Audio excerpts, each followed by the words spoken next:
नमस्कार साथियों, आपका स्वागत है आचार्य अड्डा यूट्यूब चैनल पर। तो अभी हम पिछले कुछ वीडियो में राजन सीरीज के डीएलएड के प्रथम सेमेस्टर के गणित के ऑब्जेक्टिव क्वेश्चन को हल करवाए हैं। ऑब्जेक्टिव क्वेश्चन पूरा हो चुका है। अब आइए इस वीडियो में हम अति लघुत्तरीय प्रश्न को देखते हैं।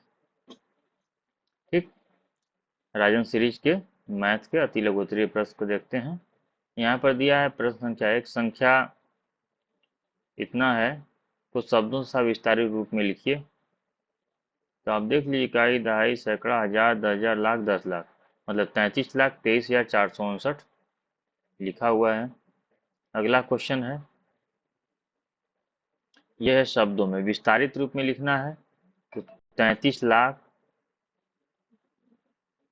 फिर 3 लाख, फिर 20,000, फिर 3,000, फिर 400, फिर 50, धन 9।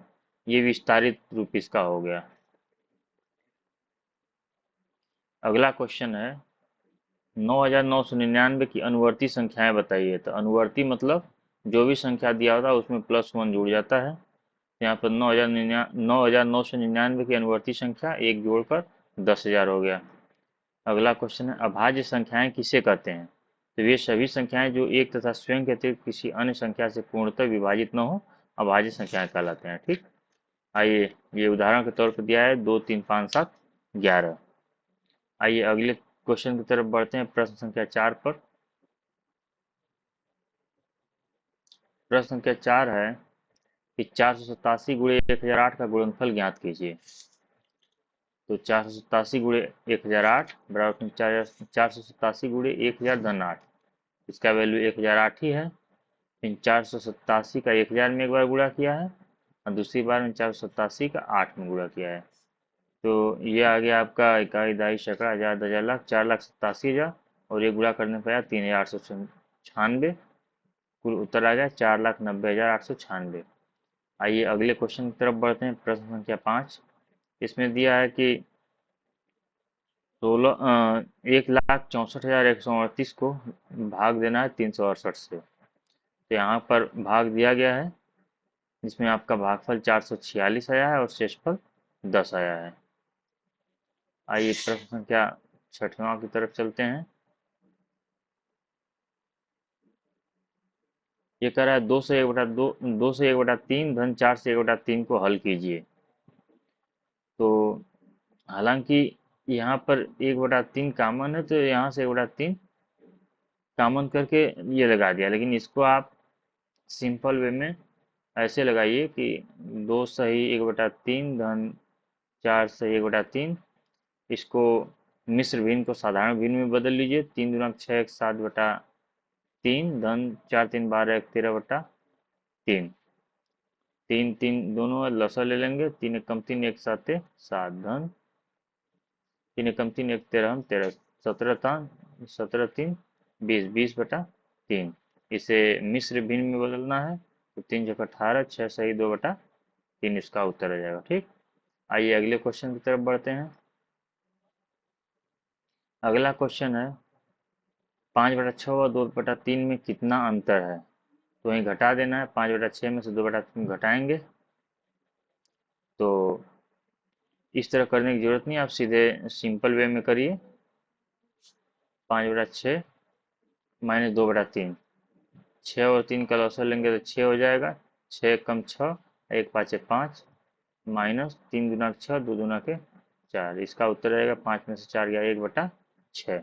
ठीक, आइए अगला क्वेश्चन की तरफ बढ़ते हैं, प्रश्न संख्या 8। प्रश्न संख्या 8 कर रहा है कि 5 गुणे 3 से 1/2 को हल करना है, ज्ञात कीजिए कर रहा है। तो इसे हम क्या करेंगे, 5 गुणे और ये मिश्र भिन्न को हम साधारण भिन्न में बदलेंगे। 3 दूना 6 1 7/2। इसका उत्तर आ जाएगा 7 5 35/2।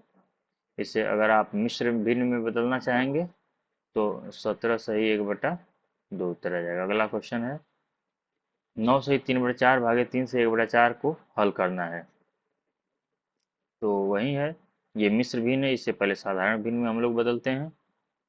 तो 9 सही 3/4 धन 3 सही 1/4। अब इसे हम साधारण भिन्न में बदलते हैं। 4×9 36, 36×3 39/4 धन 4×3 12, 1 13/4। दोनों का हर सेम है तो इसका लॉसर सेम 4 हो जाएगा। 4 एकम 4, 39 धन 4 एकम 4, 1 13 13। इसे हम जोड़ देते हैं। 9 3 12, ये 2 हासिल आया 1, 3 1 4 1 5/4। अब इसे आप काटेंगे तो 13 बार में कट जाएगा। इस उसका उत्तर आ जाएगा 13। ठीक। सारे दोस्तों यहाँ पर भाग है, हम इसे प्लस समझ लिए हैं तो इसलिए हम इसको डिलीट करते हैं। इसको हम इस क्वेश्चन को हम दोबारा से लगाते हैं।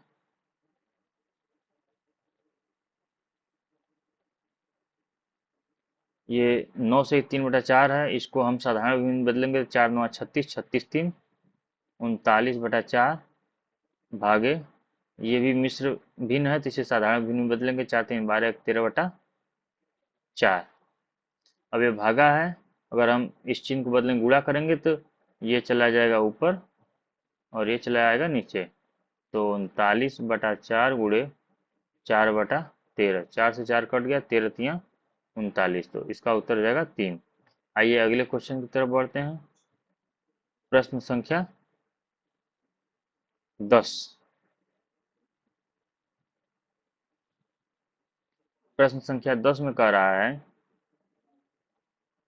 कि जिन भिन्नों में अंश हर से छोटे होते हैं तो इस प्रकार के भिन्नों को सम या उचित भिन्न कहते हैं। अच्छा, क्वेश्चन में सम भिन्न किसे कहते हैं?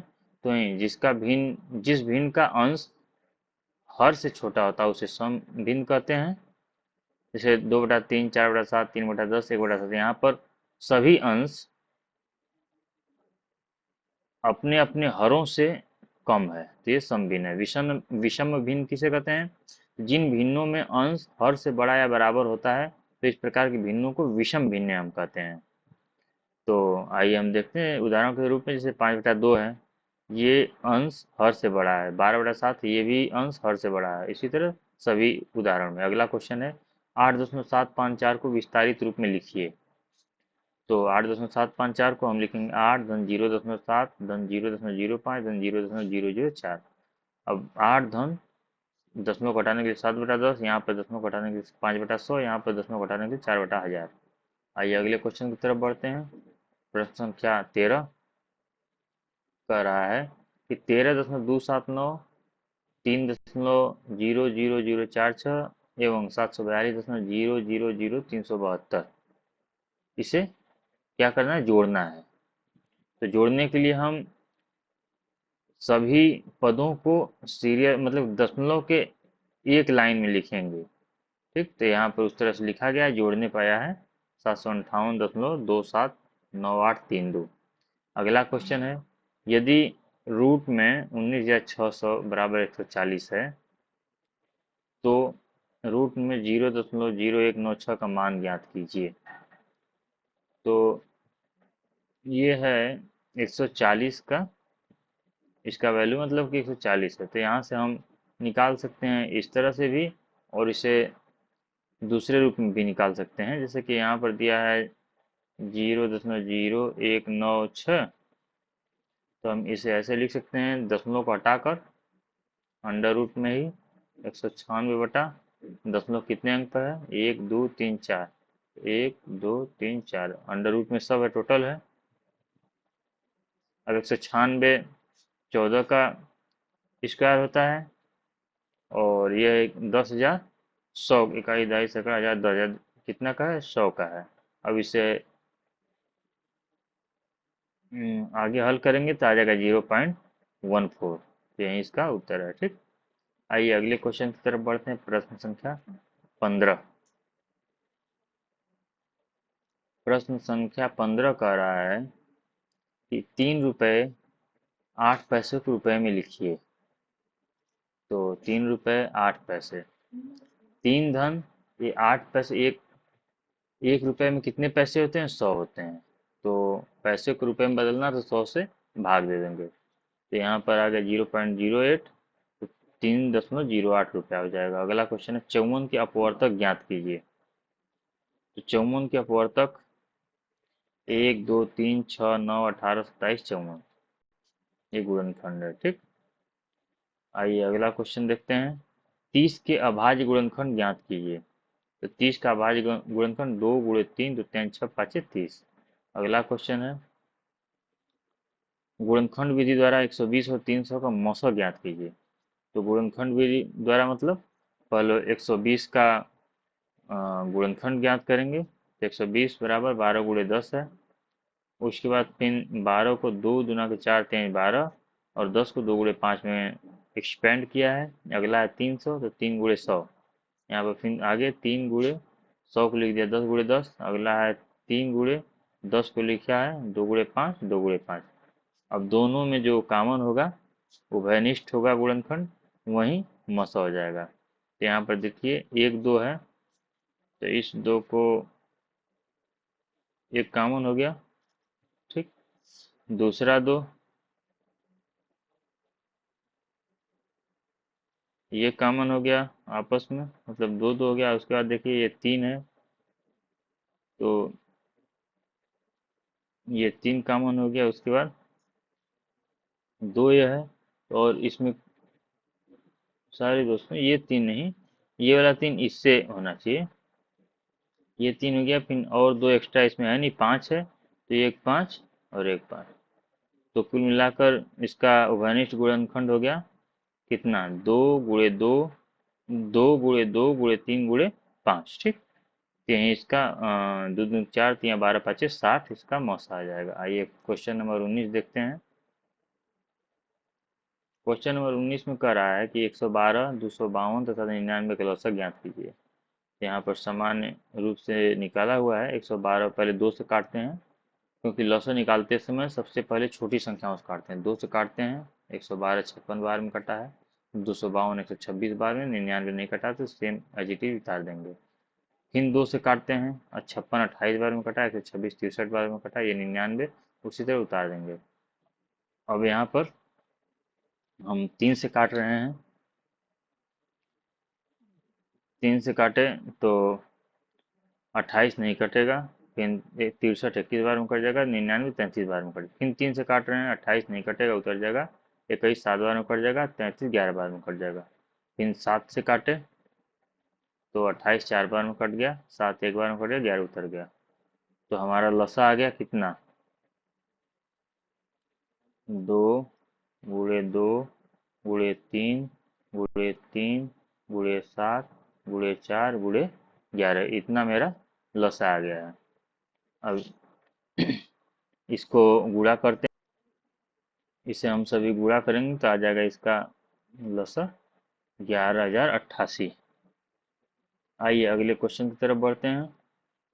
प्रश्न संख्या 20 कह रहा है कि 3/25 को प्रतिशत में बदल दिए। तो 3/25 को प्रतिशत में बदलना है, तो इसे हमें क्या करना है? सीधा प्रतिशत में बदलने के लिए 100 का गुणा करना होता है।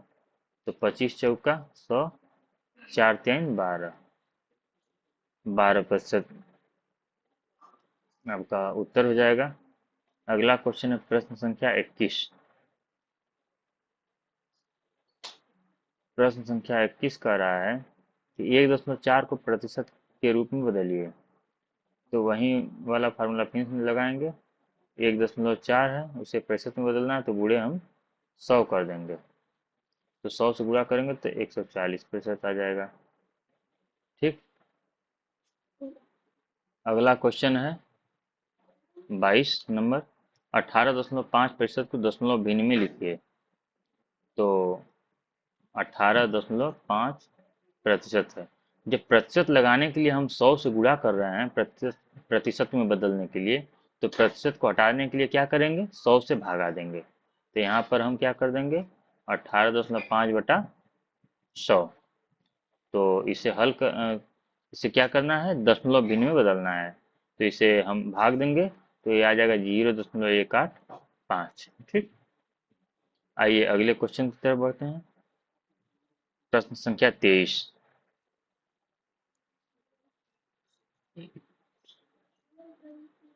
60 में से हाई कुल पूरा एक्सपेंड करके लिया वो तो ना जरूरी करी मतलब जो नॉर्मल सूत्र है वो के अनुसार बताए थे।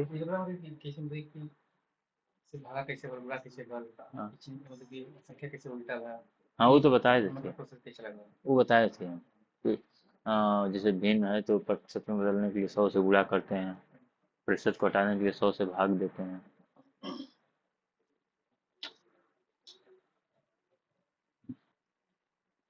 आइए अगले क्वेश्चन की तरफ बढ़ते हैं। 150 किलोग्राम का 25% कितना है? तो आइए हम देखते हैं। ये 150 किलोग्राम में इसका 25% बोल रहा है। 25%, प्रतिशत को हम प्रतिशत चिन्ह हटाएंगे तो बटा में 100 कर देंगे। जैसे एक शून्य से एक शून्य कट गया, 5 दूना के 10, 50 25, ये आ गया 15 गुणे 5, 75/2। इसे भाग देंगे तो 2 3 6, 2 7 4, 2 5 10, 37.5 किलोग्राम इसका उत्तर आ गया। अगला क्वेश्चन हम देखते हैं। एक दुकानदार ने ₹800 की साड़ी 30% छूट देकर बेची। बताइए साड़ी कितना में बेची गई? तो दुकानदार ने 30% छूट देकर बेची 800 की साड़ी को। तो पहले हम 30% निकाल लेते हैं, फिर जितना आएगा उसको 800 में से घटा देंगे, वहीं साड़ी का दाम हो जाएगा। तो आइए देखते हैं, यहाँ पर है 800 का 30% कितना है? 240। अब हम 800 में से 240, 240 दुकानदार ने छूट दिया है। 800 में से 240 घटा देंगे, 0 आया, 10 में से 4 गया 6, और यहाँ 7 में से 2 गया 560। यहाँ पर मेरा मतलब कि दुकानदार उस साड़ी को 560 रुपये में बेचेगा। आइए अगले क्वेश्चन की तरफ बढ़ते हैं। प्रश्न संख्या 25 कह रहा है कि एक 75 अंक की परीक्षा में मीनाक्षी ने 60% अंक प्राप्त किए। मीनाक्षी ने कितने अंक प्राप्त किए? 75 अंक की परीक्षा में मीनाक्षी ने 60% अंक प्राप्त किए। तो हम क्या करेंगे, ये सब तो मैं आप लोगों को बता ही दिया हूँ कि 60% प्रतिशत का चिन्ह हटाना है, तो हम भागे में 100 कर देंगे। तो उसी को इस सवाल में काटा है, 0 से 0 काट दिया है। उसके बाद फिर ये 2 से काट 2 3 6 और 2 5 10, ये 3/5 लाया है। फिर 75 का 60%, ये 60% का वैल्यू बता दिया है कि 3/5 आ गया है। तो 75 गुणे 3/5 कर दिया। लेकिन आप लोगों को ऐसे नहीं करना है, आप लोग सीधा ऐसे करिए। कह रहा है कि 75 अंक की परीक्षा में मीनाक्षी ने 60% अंक प्राप्त किए। मीनाक्षी ने कितने अंक प्राप्त किए? तो सीधा आपको ऐसा नहीं करना, सीधे 75 गुणे 60%, 75 का 60% है तो 60/100, एक जीरो से एक जीरो कट जाएगा, वही चीज आएगा, वही प्रोसेस भी है, लेकिन ये अलग अलग किया है, आप लोगों को अलग नहीं करना है। अब यहाँ पर 5 दूना के 10 और ये 75 कट जाएगा, 5 एकम 5, 50 25, 15 बार में, ठीक। फिर ये 2 ત્યાં 6, कितना 15 गुणे 3 कितना आ जाएगा उत्तर? 45। तो मीनाक्षी ने 45 अंक प्राप्त किए। आइए अगले क्वेश्चन की तरफ बढ़ते हैं। अगला क्वेश्चन करा व्यंजकों 2x² प्लस 4y² प्लस 6, और दूसरा व्यंजक है -x² -5y² -8, तथा अगला क्वेश्चन है -3x² -2y² प्लस 4 को जोड़िए। तो इसे जोड़ना है, तो जो स्क्वायर है वो एक लाइन लिखा जाएगा, और जो डिजिट है केवल एक लाइन लिखा जाएगा, ठीक। तो आइए यहाँ पर हम जोड़ते हैं। ये कितना, 6 4 10 में से 8 गया, 2 आ गया। अगला है -5y² -2y², तो 7 हो गया, -7² 7y² +4y², तो -7 में से +4 घटाएंगे तो -3y² आ जाएगा। और आगे है -3x² -x² तो -4x² हो जाएगा, +2x² है तो -4x² में से +2x² घटाएंगे, मतलब जोड़ेंगे, तो -2x² आ जाएगा। तो यही इसका उत्तर है। अगला क्वेश्चन है व्यंजक 4x² प्लस 7x प्लस 15 में से -3x² प्लस 3x प्लस 7 को घटाइए। तो यहाँ पर 4x² प्लस 7x प्लस 15, जो स्क्वायर के नीचे स्क्वायर रहेगा और x की पावर 1 के नीचे x की पावर 1 वाला रहेगा। यहाँ पर x केवल है तो x की पावर 1 हाइड रहता है, ठीक। और यूनिट डिजिट के, ये डिजिट केवल के नीचे डिजिट होगा। तो अब आइए कर रहा है घटाने के लिए, तो ये माइनस है तो चिन्ह इसका बदल जाएगा, प्लस हो जाएगा। ये प्लस है तो माइनस हो जाएगा, ये प्लस है तो माइनस हो जाएगा। अब आइए देखिए, अब ये चिन्ह भूल आ जाइए आप लोग, अब इस चिन्ह को अपने दिमाग में रखिए। अब कर रहा है 15 में से ये -7 है, 15 में से 7 घटेगा कितना बचेगा, 8। 7x में से ये -3x है, घटेगा कितना बचेगा, 4x। ये 4x² में +3x² है, जुड़ेगा तो 7x² हो जाएगा, ठीक। आइए अगले क्वेश्चन की तरफ बढ़ते हैं। प्रश्न संख्या 28। प्रश्न संख्या 28 का रहा है कि 6 मीटर लंबी तथा 3 मीटर चौड़ी आयताकार क्यारी का परिमाप ज्ञात कीजिए। यह मान लीजिए आयताकार क्यारी है, ये 6 मीटर लंबी है और 3 मीटर चौड़ी है। तो आयताकार क्यारी का परिमाप होता है चारों भुजाओं की लंबाई का योग। तो चारों भुजाओं में हम लोग देखेंगे कि आयताकार है तो आमने सामने की भुजा बराबर होगी। परिमाप पूछ रहा है तो परिमाप के लिए हमें चारों भुजाओं का योग होता है। तो यहाँ पर देखिए, मान लीजिए ये लंबाई L है और ये चौड़ाई B है। तो चारों भुजाओं का योग हम मान लीजिए यहाँ से स्टार्ट करते हैं, BC से स्टार्ट करते हैं। जैसे BC धन CD धन DA धन BA। तो BC हम मान लिए L है, CD ब्रिड्थ है B, DA फिर L है, फिर BA ये ब्रिड्थ है। तो यहाँ पर क्या हो गया, 2L धन 2B। यहाँ से 2 कॉमन ले लिए तो L प्लस B। तो यही यहाँ पर फार्मूला है, 2 गुणे लंबाई धन चौड़ाई। तो लंबाई का मान दिया 6 मीटर और चौड़ाई का मान दिया 3 मीटर। तो इसे हल कर देंगे तो 2 गुणे 6 धन 3 9, इसका गुणा करेंगे 18 उत्तर आ गया। आइए अगले क्वेश्चन की तरफ बढ़ते हैं। प्रश्न संख्या 29 की तरफ। प्रश्न संख्या 29 में कह रहा है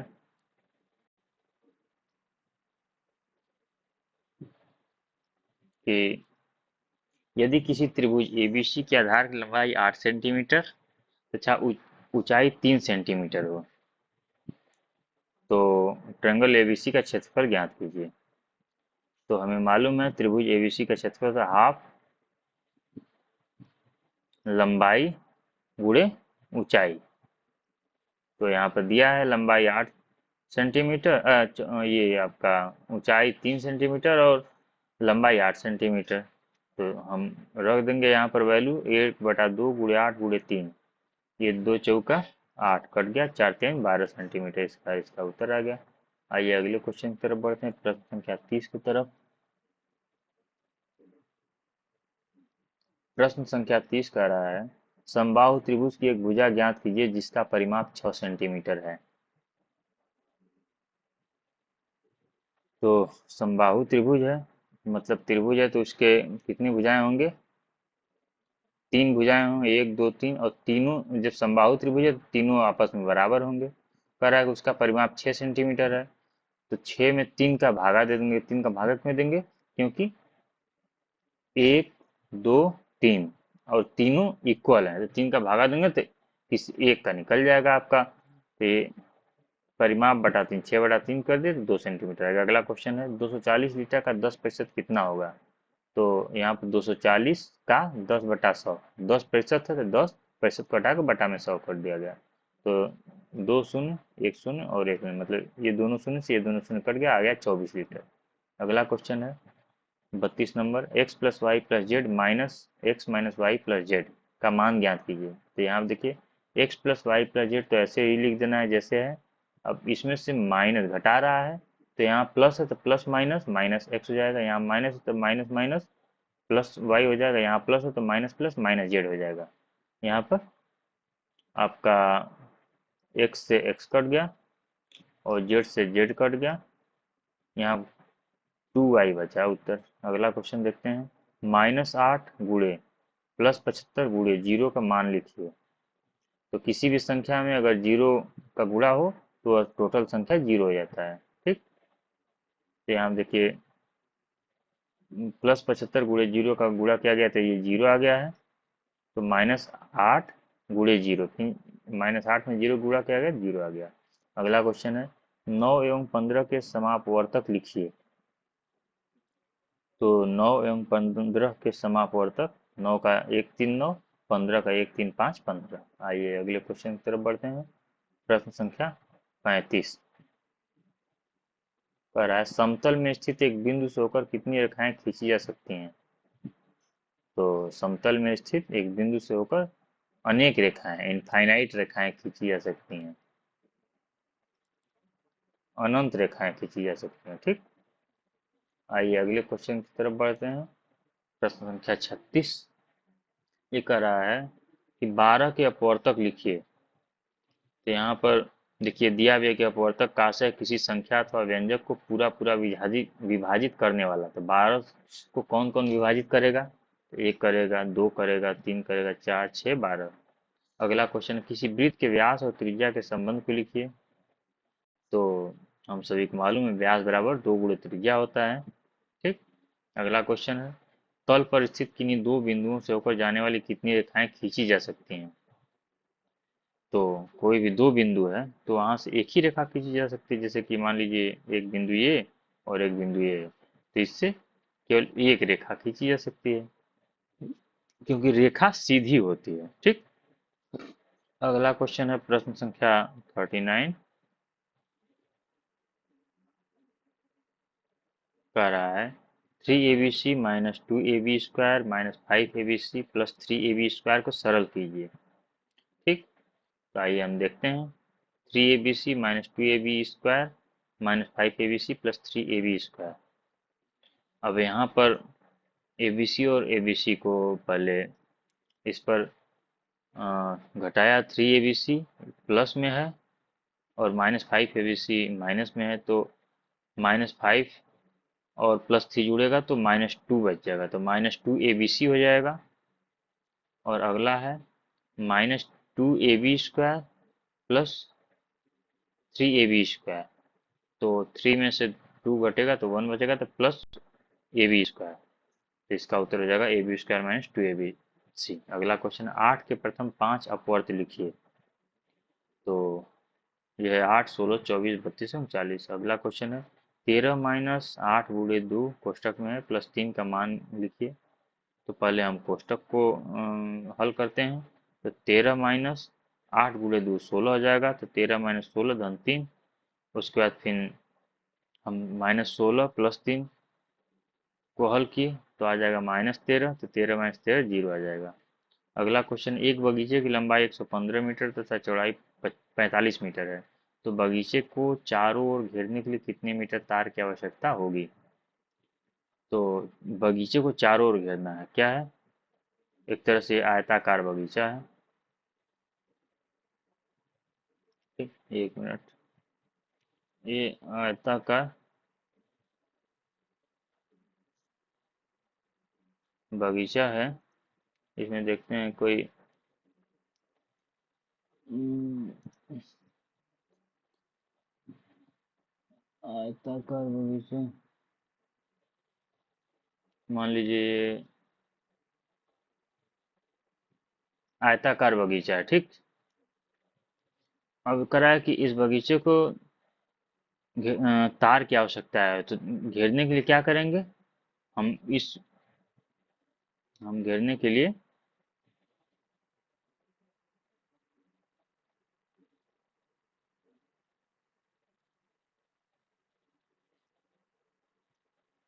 हम इस तरफ से तार लगाएंगे, मतलब इसका क्या चाहिए, पेरीमीटर चाहिए, परिमाप चाहिए। ठीक, तो परिमाप आयताकार का क्या होता है, 2l प्लस बी। तो 2l+b बराबर, अब उसका वैल्यू उसमें रख दिया है। 2l का मान 115, बी का मान 45। तो 45 और 115 160 होता है, 160 गुणे 2 320 मीटर। आइए अगले क्वेश्चन की तरफ बढ़ते हैं। प्रश्न संख्या 43। प्रश्न संख्या 43 कह रहा है कि -6/25 भागे 2/5 धन 4/5 को हल कीजिए। तो यहाँ पर है -6/25 भागे 2/5 है, अगर गुणा करेंगे तो ये संख्याएं उलट जाएंगी आपस में, तो 5 ऊपर हो जाएगा, 2 नीचे। तो गुणे 5/2 धन 4/5। पहले जब गुणा है तो हमें मालूम है भागयोग के नियम से, तो पहले गुणा का हल होता है। तो यहाँ पर आपका 2 तिया 6, -3 आ जाएगा, और ये 50/25, तो -3/5 आ जाएगा इसका। फिर -3/5 धन 4/5 है ही है। फिर इसका लॉसर लेंगे 5, फिर 5 एकम 5, 1 तिया 3 -3 धन 5 एकम 5, 1 चौका 4, -3 धन 4।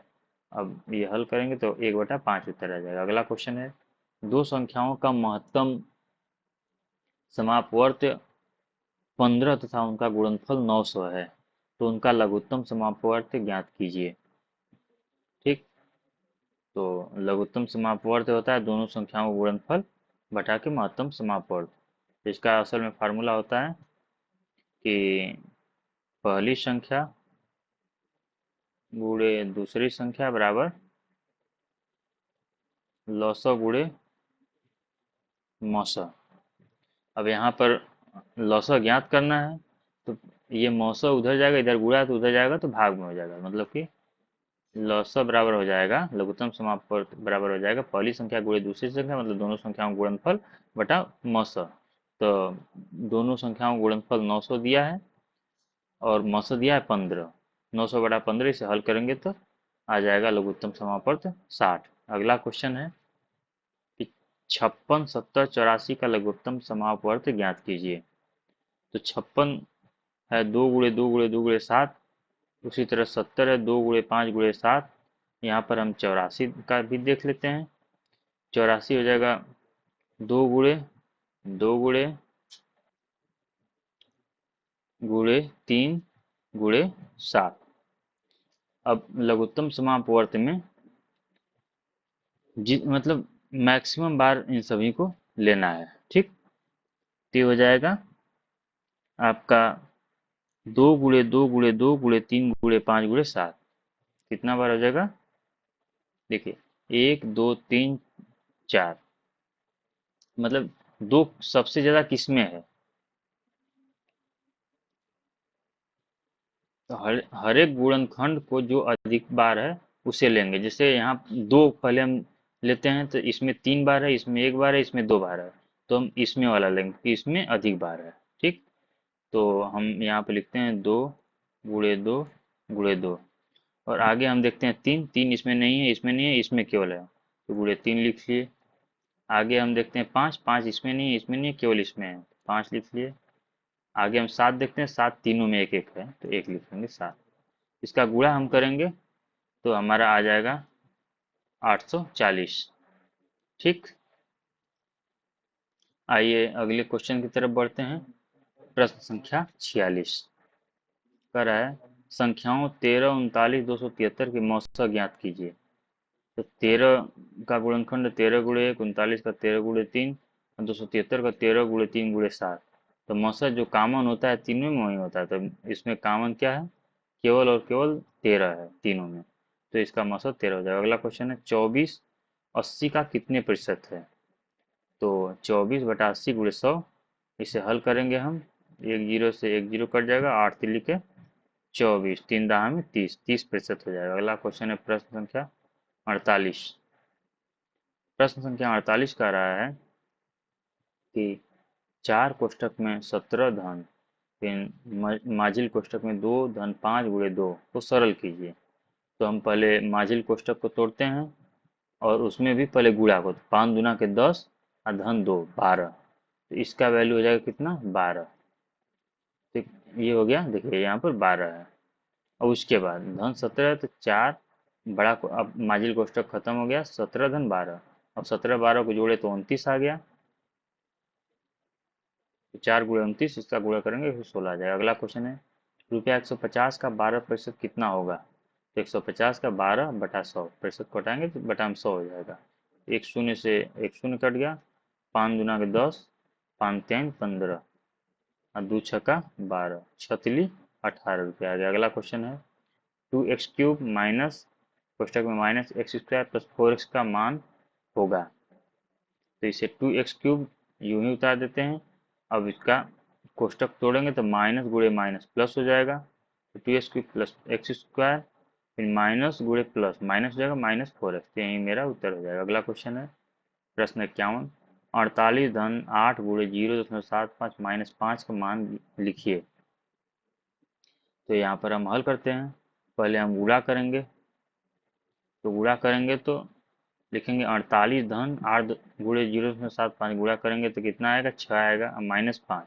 तो 6 में से 5 घटाएंगे, 1 आ जाएगा, 48 धन 49। अब आइए प्रश्न संख्या 52 की तरफ। वृत्त के किन्हीं दो बिंदुओं को मिलाने वाले रेखाखंड को क्या कहते हैं, जीवा कहते हैं। तो आइए देख लेते हैं, जीवा कहते हैं। ठीक, मान लीजिए कोई वृत्त है, ठीक, और इस वृत्त में